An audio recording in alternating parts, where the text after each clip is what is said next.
না করা হয়। এনসিপি কে নির্বাচন নিয়ে ভাবতে হবে না, যে কয়দিন আছে ওরা চাঁদাবাজি নিয়ে ভাবো। তোমরা একটা চাকরির জন্য জয় বাংলা স্লোগান দিছো, জাতির পিতাকে পিতা হিসেবে তুমি ডাকাডাকি করছো, বিভিন্ন ক্ষেত্রে আবার কোটার প্রয়োগ দিচ্ছি, তাহলে ওইটা স্লোগান দিয়ে লাভ কি হলো? কোটা না মেধা। কিন্তু দুঃখজনক বিষয়, আবার সেই শ্বশুর কোটায় নিয়োগ হচ্ছে, জামাই কোটায় আপনার হলো বেনিফিট নিচ্ছে, পাশাপাশি বিভিন্ন ক্ষেত্রে আবার কোটার প্রয়োগ দিচ্ছি, তাহলে ওইটা স্লোগান দিয়ে লাভ কি হলো? কোটা না মেধা, ক্ষমতা না জনতা, এটা বেনিফিট কি হলো?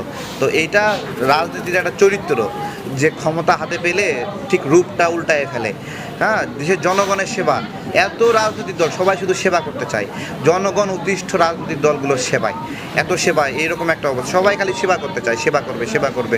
জনগণের কাছে আমাকে সেবা করার সুযোগ দেন।